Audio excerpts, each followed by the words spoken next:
ಜವಾಬ್ದಾರಿನೂ ನಮ್ದೇ ಅಲ್ವಾ? ನಿಮ್ಗೆ ಏನ್ ಬೇಕು ನನ್ನಿಂದ?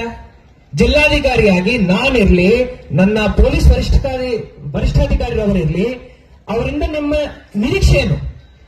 ನೀವ್ ಏನ್ ಹೇಳ್ತಿರೋ, ನೀವು ರೈತರ ಪರವಾಗಿ ಹೇಳ್ತೀರಿ. ಆ ರೈತರ ಪರವಾಗಿ ಹೇಳ್ತಾ ಇರುವಂತ ಆ ಮಾತೇನಿದೆ, ಅದಕ್ಕೆ ನಾವು ನಂಬಬೇಕು, ಬೆಂಬಲ ಕೊಡಬೇಕಲ್ವಾ? ನಾನು ಬೆಂಬಲ ಕೊಡ್ತೀನಿ.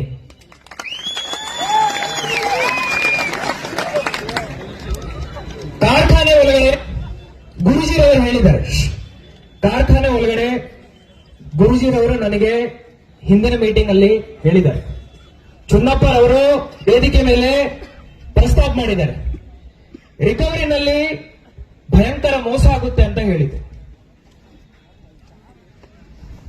ನೀವು ಹೆಂಗ್ ಹೇಳ್ತೀರೋ ಅದರ ಪರಿಹಾರ ಹಂಗ್ ಕೊಡ್ತೀನಿ. ನೀವು ನಮ್ಮ ಅಧಿಕಾರಿ ಅವರು ಪ್ರತಿ ಟ್ರಕ್ ರಿಕವರಿ ಮಾಡೋ ಟೈಮಲ್ಲಿ ನನ್ನ ಅಧಿಕಾರಿ ಅಲ್ಲಿ ಇರಬೇಕಾ, ಸಿಸಿಟಿವಿ ಹಾಕಬೇಕಾ, ಆ ಮಾಹಿತಿ ನಿಮ್ಗೆ ಕೊಡಬೇಕಾ? ನೀವು ಹೆಂಗ್ ಹೇಳ್ತೀರೋ ಹಂಗ್ ಮಾಡ್ತೀನಿ.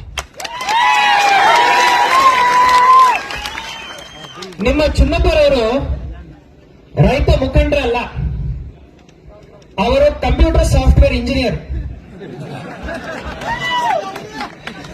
ಹಿಂದಿನ ಮೀಟಿಂಗ್ ಅಲ್ಲಿ ಅರ್ಧ ತಾಸು ನನಗೆ ಆ ತೂಕದ ಸೇತುವೆ ಇರುತ್ತೆ ಅಲ್ವಾ, ಅದರಿಂದ ಎಷ್ಟು ವೈರ್ ಯಾವ ಕಂಪ್ಯೂಟರ್ ಅಲ್ಲಿ ಹೆಂಗ್ ಹೋಗುತ್ತೆ ಅಂತ ಹೇಳಿ ನನಗೆ ಡ್ರಾಯಿಂಗ್ ಮಾಡಿ ತೋರಿಸಿದೆ.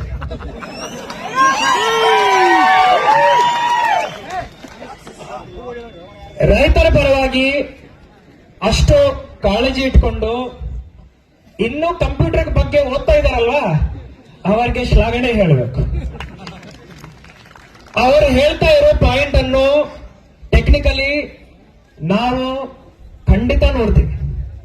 2 ವೈರ್ ಏನು ನೀವು ಹೇಳಿದಿರಲ್ವಾ, ಕಂಪ್ಯೂಟರ್ಗೆ ಹೋಗದೆ ಡೈರೆಕ್ಟ್ ಪ್ರಿಂಟರ್ ಹಾಗೂ ಡಿಸ್ಪ್ಲೇಗೆ ಹೋಗೋ ತರ ನಾನು ಮಾಡ್ತೀನಿ ಚುನ್ನಪ್ಪ.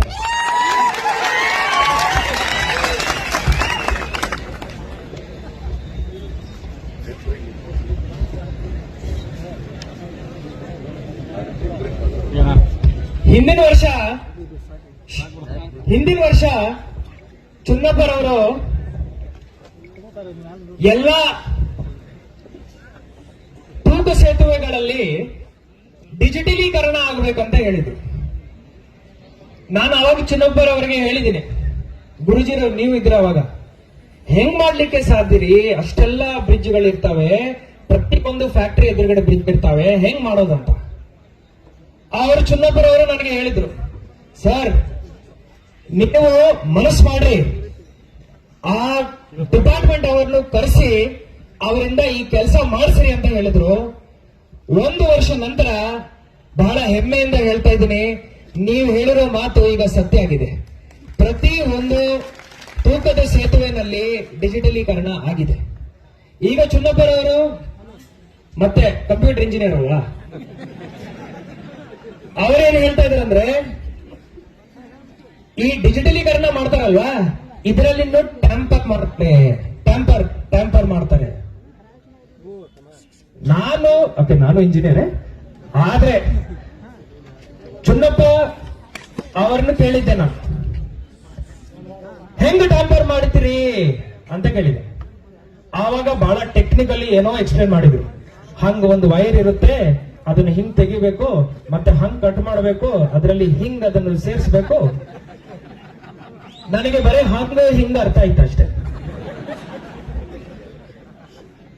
ತೀರಾ ಹೋಗಿ ಏನ್ ಮಾಡ್ಲಿಕ್ಕೆ ಸಾಧ್ಯ ಅಂತ ನಾನು ಕೇಳಿದ್ದೆ. ಚುನ್ನಪ್ಪರವರು ಹೇಳಿದ್ರು, ಇವತ್ತನೇ ನೀವು ಒಂದು ಆದೇಶ ಹೊರಡಿಸಬೇಕು. ಪ್ರತಿ ತೂಕದ ಸೇತುವೆ ಕಡೆ ಇರೋ ಆ ಡಿಜಿಟಲ್ ಮೀಟರ್ ನಿಗಾ ಮಾಡಲಿಕ್ಕೆ, ಅದರ ಮೇಲೆ ನಿಗಾ ಇಡಿಸಲಿಕ್ಕೆ ನಿಮ್ಮ ಅಧಿಕಾರಿ ಅಂದ್ರೆ ಜಿಲ್ಲಾಡಳಿತದಿಂದ ಒಬ್ಬ ಅಧಿಕಾರಿ ಇರ್ಬೇಕು, ಪೊಲೀಸ್ ಅಧಿಕಾರಿ ಒಬ್ಬರು ಇರ್ಬೇಕು, ಜೊತೆನಲ್ಲಿ ರೈತ ಸಂಘಟನೆಯಿಂದ ಒಬ್ಬ ಮುಖಂಡರು ಇರ್ಬೇಕಂತ ಹೇಳಿದ್ರು. ಇಲ್ಲಿ ಮಠ ನಾವು ಆ ರೀತಿಯ ಆದೇಶವನ್ನು ಹೊರಡಿಸಲಿಲ್ಲ. ಚುನ್ನಪ್ಪರವರೇ, ನೀವು ಹೇಳಿದ ನಂತರ 2 ತಾಸಲ್ಲಿ ಆದೇಶ ಮಾಡಿದ್ದೀವಿ. ಇಷ್ಟೆಲ್ಲ ಕೆಲಸ ನಾವು ಮಾಡ್ತಾ ಇರುವಾಗ ನನಗೆ ಆಕ್ಚುಲಿ ಆರಾಮ್ ಇರ್ಲಿಲ್ಲ ಗುರುಜಿ. ಇಲ್ಲ ಅಂದ್ರೆ ಈ ಸಮಸ್ಯೆ ಇಲ್ಲಿ ತನಕ ಬರ್ತಾ ಇರ್ಲಿಲ್ಲ. ನಾವೆಲ್ಲರೂ ಎಲ್ಲೆಲ್ಲಿ ಕುತ್ಕೋಬೇಕು ಅಲ್ಲೇ ಕುತ್ಕೊಂಡು ಮುಕ್ತಾಯ ಮಾಡ್ತಾ ಇದ್ದೀವಿ. ನನ್ನ ಮೇಲೆ ಪ್ರೀತಿ ನಂಬಿಕೆ ಇಟ್ಕೊಳ್ಳಿ. ನಿಮ್ಮ ಎಲ್ಲ ಮುಖಂಡರ ಜೊತೆ ನಾನು ಜವಾಬ್ದಾರಿ ತಗೊಂಡು ನಾನು ಮಾತುಕತೆಯನ್ನು ನಡೆಸ್ತೇನೆ. ಚುನ್ನಪ್ಪರವರು, ಮಿಸ್ಟರ್ ಚುನ್ನಪ್ಪಜಿ, ಯಾವಾಗ ಎಲ್ಲಿ ಯಾವ ಪರಿಸ್ಥಿತಿನಲ್ಲಿ ನಾನು ಬರ್ಬೇಕಂತ ನೀವು ಹೇಳ್ರಿ, ನಾನು ಬರ್ತೇನೆ. ನೀವು ಯಾರ ಜೊತೆ ಏನ್ ಮಾತಾಡ್ಬೇಕಂತ ಹೇಳಿ. ನಿಮ್ಮ ಪದಗಳೇನಿದಾವೆ ನನ್ನ ಬಾಯಿಂದ ನಾನು ಮಾತಾಡ್ತೀನಿ. ಆದರೆ ರೈತರು ಬೀದಿ ಮೇಲೆ ಇರಬಾರ್ದು, ಅಷ್ಟೇ ನನ್ನ ಬೇಡಿಕೆ. ಒಂದ್ಸತಿ ಚುನ್ನಪ್ಪರವರು ನಾನು ಹೆಸ್ಕಾಂ ಎಂ ಡಿ ಇದ್ದಾಗ ಒಂದ್ ದೊಡ್ಡ ಹೋರಾಟ, ಕೇಳ್ರಿ ಬಹಳ ಇಂಪಾರ್ಟೆಂಟ್ ಇದೆ. 10,000 ಜನರನ್ನು ನನ್ನ ಹೆಸ್ಕಾಂ ಆಫೀಸ್ ಎದುರುಗಡೆ ಸೇರಿಸಿದ್ರು. ಜೊತೆನಲ್ಲಿ ದೊಡ್ಡ ಪಾತ್ರೆಗಳನ್ನು ಹಿಂದಿನ ಟ್ರ್ಯಾಕ್ಟರ್ ಇಂದ ತೆಗಿತಾ ಇದ್ರು, ದೊಡ್ಡ ಪಾತ್ರೆಗಳು. ನಾನು ನನ್ನ ಮನೆ ಹಿಂದೆ ಇತ್ತು, ಹೊರಗಡೆ ಬಂದೆ. ಏನ್ರಿ ಚುನ್ನಪ್ಪರವರೇ ಇಷ್ಟೆಲ್ಲ ಪಾತ್ರೆಗಳನ್ನು ತೆಗಿತಾ ಇದ್ರಿ ಟ್ರ್ಯಾಕ್ಟರ್ ಇಂದ ಅಂದ್ರೆ, ಇವತ್ತು ನಾವು ನಿಮ್ಮ ಕಚೇರಿ ಎದುರುಗಡೆನೆ ಪಲಾವ್ ಮಾಡ್ಕೊಳ್ತಾ ಇದೀವಿ ಅಂತ ಹೇಳಿ. ಆವಾಗ ರೈತರಿಗೆ ಬರೇ 5 ತಾಸು ಕರೆಂಟ್, 3 ತಾಸು ಕರೆಂಟ್ ಕೊಡ್ತಾ ಇದೀವಿ. ಆ ಪಲಾವ್ ರುಚಿ ಎಷ್ಟು ಚೆನ್ನಾಗಿತ್ತಂದ್ರೆ ಅದೇ ದಿವಸ ನಾವು 10 ತಾಸಿಗೆ ಇನ್ಕ್ರೀಸ್ ಮಾಡಿದೀವಿ. ಆ ಪಲಾವ್ ಸೇವನೆ ನಾನು ಮಾಡ್ತೀನಿ. ಹಂಗ ನಮ್ಮ ಎಲ್ಲರ ಅನುಬಂಧ ಇದ್ದಾಗ, ಹಂಗ ನಮ್ಮ ಎಲ್ಲರ ಮಧ್ಯ ಪ್ರೀತಿ ವಿಶ್ವಾಸ ಇದ್ದಾಗ ಈ ರೀತಿಯ ಸಂದರ್ಭ ನಾನಿಲ್ಲಿ ಬಂದ ನಂತರ ಆಗಬಾರದು. ನಾನು ಎಲ್ಲ ನಿಮ್ಮ ಕೆಲಸ ಮಾಡಲಿಕ್ಕೆ ರೆಡಿ ಇದೆ. ಆದರೆ ನನ್ನ ಮೇಲೆ ವಿಶ್ವಾಸ ಇಟ್ಕೊಂಡು ನೀವು ಎಷ್ಟು ಸತಿ ಹೇಳಿದಿರೋ ಅಷ್ಟು ಸತಿ ಗುರುಜಿ ನಾನು ಅವ್ರ ಜೊತೆ ಮಾತಾಡಿದ್ದೀನಿ. ನಾನು ನನ್ನ ಕೆಲಸ ಮಾಡಲಿಲ್ಲ ಅಂತ ಹೇಳಿದ್ದೇನೆ ಇಲ್ಲ. ನಿಮ್ಮ ಪರವಾಗಿ ನಾನು ಕೆಲಸ ಮಾಡಿದ್ದೇನೆ. ಬರೋ ದಿನಗಳಲ್ಲಿನೂ ನಿಮ್ಮ ಪರವಾಗಿ ನಾನು ಕೆಲಸ ಮಾಡ್ತೇನೆ. ನಂದು ಅಷ್ಟೇ ಬೇಡಿಕೆ. ಈಗ ನಿಮ್ಮ ತೀರ್ಮಾನ ನೀವು ತಗೊಳ್ಳಿ. ಇಲ್ಲೇ ಇರ್ಬೇಕಂದ್ರೆ ಇಲ್ಲೇ ಇರ್ತೀನಿ. ನನ್ನ ಬೆರ ಮಾಡೋ ಅವಶ್ಯಕತೆ ಇಲ್ಲ, ನನ್ನನ್ನು ಬೆರ ಮಾಡೋ ಅವಶ್ಯಕತೆ ಇಲ್ಲ. ನಾನು ಇಲ್ಲೇ ಇರ್ತೀನಿ. ಆದ್ರೆ ರಸ್ತೆ ಮೇಲೆ ರೈತ ಬಾಂಧವರು, ರೈತ ದೇವರು ಇಲ್ಲಿ ಇರಬಾರ್ದು. ಧನ್ಯವಾದಗಳು.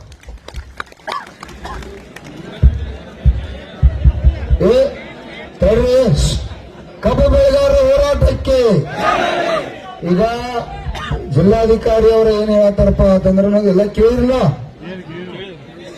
ಈಗ ಅವ್ರೇನ್ ಹೇಳ್ತಾರೋ, ಈಗ ನಮಗೆ 3,500 ರೂಪಾಯಿ ಬೇಡಿಕೆ ಐತಿ, ಆಯ್ತಿಲ್ಲ? ಒತ್ತಾಯ ಇಟ್ಟಿದೆ ಅವರಿಗೆ 3,500 ರೂಪಾಯಿ ನೀವು ಕೊಡ್ಲೇಬೇಕು. ಈಗಾಗಲೇ ಮಹಾರಾಷ್ಟ್ರದವ್ರು ನಮಗೆ ಇಲ್ಲೇ ಬಂದು 3,400 ಕಬ್ಬು ಹೇಳ್ತಾರೋ 500 ಕಬ್ಬು ಹೇಳ್ತಾರೋ ಅನ್ನೋದು ಕೂಡ ಅವ್ರಿಗೆ ಮನವರಿಕೆ ಕೂಡ ಅದನ್ನ ಅವ್ರಿಗೂ ಹೇಳಿದೀವಿ. ರಾಜ್ಯದ ಮುಖ್ಯಮಂತ್ರಿ ಕೂಡ ಕಿವ್ಯಾಗ 10 ಸಲ ಉಳಿದು ಹೇಳಿದೀನಿ, ಅದನ್ನ ಅಲ್ಲಿ ಹೇಳ್ತೀವಿ. ಅವ್ರೇನ್ ಹೇಳ್ತಾರೋ, ನೀವೇನು ಹೋರಾಟ ಮಾಡಿರಿ ಗುರ್ಲಾಪುರ ಮತ್ತು ಎಲ್ಲ ಕೂಡ ಸೈದಾಪುರ ಇಲ್ಲಿಂದ ತಿಂಗಳಾನಲ್ಲಿ ಹೋರಾಟ ಮಾಡಿದ್ರಿ. ನಾನಾ ಅದನ್ನ ಬದಲು ನಿರಂತರವಾಗಿ ಪ್ರಯತ್ನ ಮಾಡಿ ಅದು ಮೊದಲು 50 ಇತ್ತು, ಆಮೇಲೆ 50 ಇತ್ತು, ಆಮೇಲೆ ಇದನ್ನೆಲ್ಲ ಗುದ್ದಾಡಿ ಸರಾಸರಿ 3,200 ರೂಪಾಯಿಗೆ ನಾನು ಇಲ್ಲಿ ತಂದಿಟ್ಟನು. ನಿಮ್ಮೆಲ್ಲರ ಕೇಳ್ರಿ, ಪೂರ್ತಿ ಕೇಳ್ರಿ. ನಿಮ್ಮೆಲ್ಲ ಹೋರಾಟ ಅಂದ್ರೆ 3,200 ರೂಪಾಯಿ ತಂದಿಟ್ಟೈತಿ. ನಿಮಗೂ ಕೂಡ ನಿಮಗೆ ಹೆಚ್ಚಿಗೆ ನಾವು ಕೊಡಿಸ್ಬೇಕು ಅಂದ್ರ ನಾನು ನಿಮ್ಮೆಲ್ಲದಕ್ಕೂ ರೆಡಿ ಅದನ್ನು. ನಾನು ಕೂಡ ಇಲ್ಲಿ ವೇದಿಕೆ ಮೇಲೆ ಕೊಡಬೇಕು ಅಂತನು. ಆದ್ರೂ ಕೂಡ ರೈತರ ಇವತ್ ನಾವು ಬೀದಿ ಒಳಗೆ ಬೇಡ ಅನ್ನುವಂತ ವಿಚಾರನ ಹೇಳತ್ತಾರ. ಆದ್ರೂ ಕೂಡ ಸರ್ ದಯವಿಟ್ಟು ತಮ್ಮಲ್ಲಿ ವಿನಂತಿ, ತಾವಂತೂ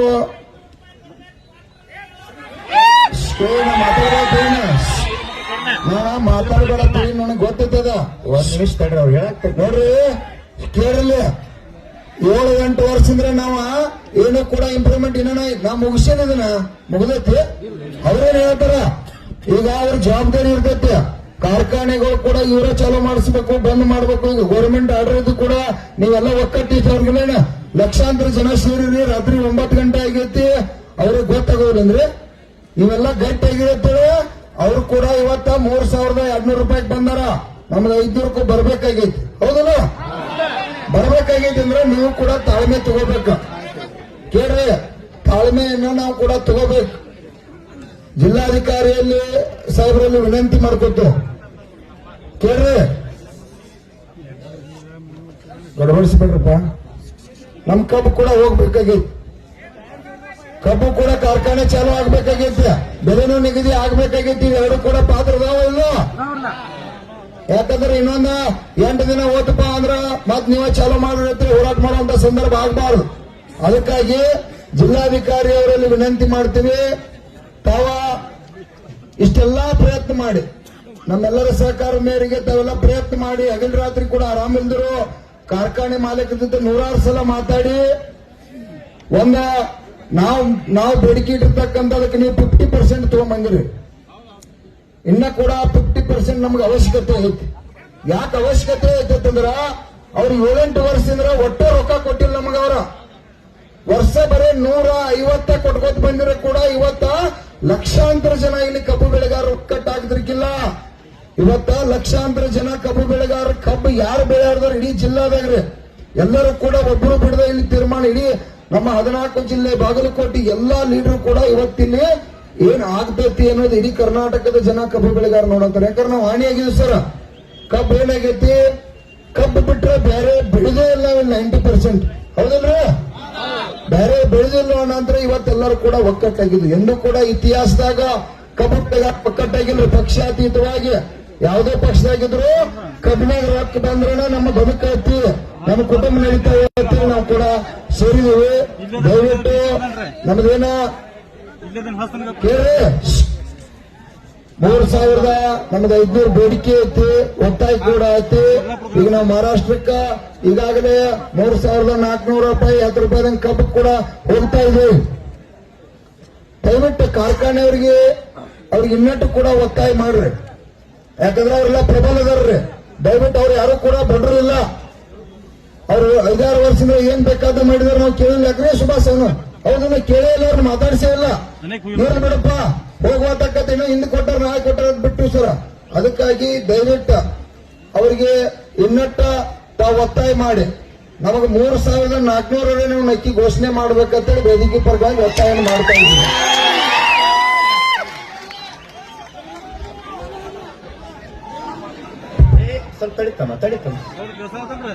ಈಗ ಒಂದ್ ಸೆಕೆಂಡ್, ಕರ್ನಾಟಕ ರಾಜ್ಯ ರೈತ ಸಂಘಕ್ಕೆ ಒಂದ್ ನಿಮಿಷ ಕೇಳಿ. ಈಗ ನಾವು 8-10 ವರ್ಷಕ್ಕೆ ನಾವು ಹೋರಾಟದ ವೇದಿಕೆಗೆ ಬಂದಾನಿಂದ ಪ್ರತಿಯೊಂದು ಯಾವುದೇ ಹೋರಾಟದಾಗಲಿ ಜಿಲ್ಲಾಧಿಕಾರಿಗಳು SP ಅವರು ಬಹಳ ಸಹಕಾರ ಕೊಟ್ಟಾರ. ನಾನು ಜಿಲ್ಲಾಧಿಕಾರಿಗಳು ವಿನಂತಿ ಮಾಡ್ಕೊಳ್ತೀನಿ, ಕೇಳ್ರಿ. ನಾವು 3,500 ಕೇಳಿವಿ. ಜಿಲ್ಲಾಧಿಕಾರಿಗಳು ನಮ್ಮ ಕರೆಗೆ ಸ್ಪಂದನೆ ಕೊಟ್ಟು ಬಂದ 3,200 ಅಂತ ಅವ್ರು ಹೇಳಿ ಕತ್ತಾರೀಗ ಇನ್ನೂ ಪ್ರಯತ್ನ ಮಾಡ್ತೀನಿ ಅಂತ ಹೇಳಕತ್ತಾರ. ನಾವೇನಂತೀವಿ, ಈ ಹೋರಾಟ ಸರ್ ದಯವಿಟ್ಟು ತಪ್ಪು ತಿಳ್ಕೊಬೇಡ್ರಿ, ಹೋರಾಟ ಕಂಟಿನ್ಯೂ ಇರ್ತದ. ನಿಮ್ಮ ಜೊತೆ ನಾವು ಸ್ಪಂದನೆ ಮಾಡ್ತೀವಿ. ನಾವು ನಾಳೆ ಒಂದಿನ ಸಾಯಂಕಾಲ ಮಟ್ಟ ಇಲ್ಲೇ ಇರ್ತೀವಿ. ನೀವು ಏನು ಪ್ರಯತ್ನ ಮಾಡ್ತೀರಿ ಮಾಡ್ರಿ. ನಾವು 500 ಕೇಳಿವಲ್ಲ, ಇದೇ ಸಾರ್ವಜನಿಕ ಸಭೆ ನಾವು ಒಂದ್ ಸ್ವಲ್ಪ ಕೆಳಗಿರ್ತೀವಿ. ಅವ್ರು ಇನ್ನೂ ಸ್ವಲ್ಪ ಮ್ಯಾಗ ತಗೊಂಬರಿ, ನೋಡಿ ಹೊಂದಾಣಿಕೆ ಮಾಡಿ ಇಲ್ಲೇ ಸಭಾದಾಗ ಮುಗಿಸ್ಬಿಡೋಣ. ಸಾರ್ವಜನಿಕ ನೀವು ಜಿಲ್ಲಾಧಿಕಾರಿಗಳ ಗಟ್ಟಿ ಅದಾರು, ಅವ್ರು ಪ್ರಯತ್ನ ಮಾಡಿದ್ರೆ 100ಕ್ಕೆ 100 ಮುಗಿತದ. ನಾನು ಅಲ್ಲಿ ಕೂಡ ಕಮಿಷನರ್ ಆಫೀಸ್ ಒಳಗೆ ಮಾತಾಡಿವಿ.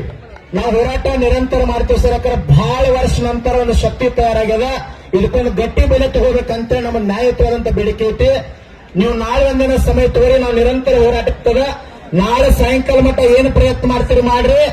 ನಾವೊಂದ್ ಸ್ವಲ್ಪ ಕೆಳಗೆ ಬರ್ತೇವೆ, ಇನ್ನೊಂದ್ ಸ್ವಲ್ಪ ಮ್ಯಾಗ ಬರ್ಲಿ. ನೋಡಿ ಇಲ್ಲೇ ಗುರ್ಲಾಪುರ ಕ್ರಾಸ್ ಒಳಗ ಮುಗಿಸೋಣ ಎಲ್ಲಾರು ಕೂಡ.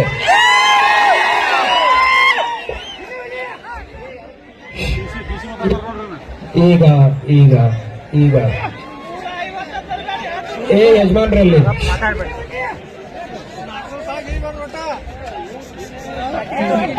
ಶಶಿಕಾಂತ್ ಗುರುಜಿರವ್ರ ಮೇಲೆ ನನಗೆ ವಿಪರೀತ ಪ್ರೀತಿ ಇದೆ. ಏನಿದೆ? ವಿಪರೀತ ಪ್ರೀತಿ ಇದೆ. ಆದರೆ ಇವತ್ತು ರೈತರು ಬೀದಿ ಮೇಲೆ ಇರಬಾರ್ದಂತ ನಿಮಗೆ ಮನವಿ. ಯಾಕೆಂದ್ರೆ ನಾನು ಇಲ್ಲಿ ಮಠ ಕೇಳ್ರಿ ಪ್ಲೀಸ್, ದಯವಿಟ್ಟು ಕೇಳ್ಕೊಂಡು, ದಯವಿಟ್ಟು ಸ್ವಲ್ಪ ತಾಳ್ಮೆ ಇರಲಿ, ಸ್ವಲ್ಪ ತಾಳ್ಮೆ ಇರಲಿ. ಇಲ್ಲಿ ಮಠ ನಾನು ನಿಮ್ಮ ಪರವಾಗಿ ಕೆಲಸ ಮಾಡಲಿಲ್ಲ ಅಂತ ನೀವು ಹೇಳ್ಬೋದು. ಆವಾಗ ನೀವು ಹೇಳಿದ್ರಂದ್ರೆ ಈ ಮಾತಿಗೆ ಅರ್ಥ ಬರುತ್ತೆ. ಇಲ್ಲಿ ಮಠ ಬರೇ ಹಿಂದಿನ 5 ದಿನದಿಂದ ಅಲ್ಲ, 5 ವರ್ಷಗಳಿಂದ ನಿಮ್ಮ ಕೆಲಸ ಮಾಡ್ಕೊಂಡು ಬಂದಿದ್ದೀರಿ. ನಿಮ್ಮ ವಾಟ್ಸಾಪ್ ಅಲ್ಲಿ ನನ್ನ ಫೋಟೋ ಬಿಡ್ತೀರಲ್ವಾ, ನಮ್ಮ ಜಿಲ್ಲಾಧಿಕಾರಿ ಅಂತ, ಅದು ಯಾಕೆ ಬಿಡ್ತೀರಾ? ನಿಮಗೋಸ್ಕರ ನಾವು ಕೆಲಸ ಮಾಡಿದ್ದೀವಿ ಅಂತಾನೆ ಬಿಡ್ತೀರಲ್ವಾ? ಆ ಒಂದು ಪ್ರೀತಿ ವಿಶ್ವಾಸ ನನ್ನ ಮೇಲೆ ಇದ್ದಾಗ ಈ ಏನು ಸ್ವಲ್ಪ ಹೆಚ್ಚು ಕಡಿಮೆ ಇದೆ, ಗುರೂಜಿ ನೀವು ಒಂದು ಪಾಯಿಂಟ್ ಎಷ್ಟು ಅಂತ ಹೇಳಿ ಅಷ್ಟು ಮಾಡಿಸ್ಕೊಡ್ತೀನಿ. ಆದ್ರೆ ಇವತ್ತು ಅವ್ರು ಬೇಡ.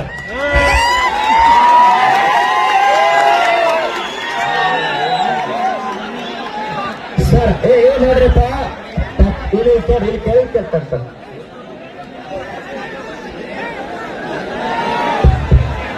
ಕರ್ನಾಟಕ ರಾಜ್ಯ ರೈತ ಸಂಘಕ್ಕೆ ಗುರ್ಲಾಪುರ ಕ್ರಾಸದ ಗೆಲುವಾಗಿದೆ. ಶಾಂತರು ಜರ, ಶಾಂತರು.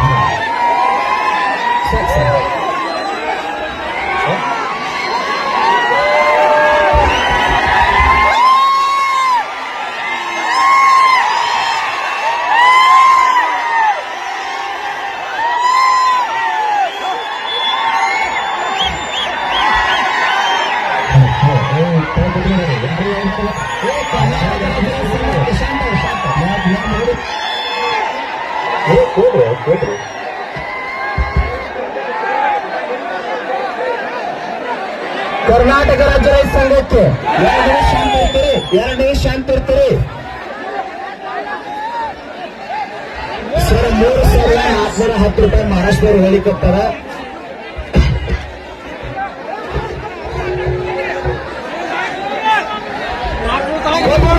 ಹೋರಾಟಕ್ಕೆ ಚಳವಳಿ ಮುಂದುವರೆದೈತಿ. ಶಾಂತ ಇರ್ತೀರಿ. ಗಂಡು ಮಕ್ಕಳು ಸೇರಿ ಕೇಳ್ರಿ. ಈಗ ಕೇಳ್ರಿ, ನಾಳೆ ಕೂಡ ಇವತ್ತು 1 ಲಕ್ಷ ಜನ ಬಂದ್ರೆ ನಾಳೆ 2 ಲಕ್ಷ ಜನ ಸೇರ್ಬೇಕು ಅಷ್ಟೇ.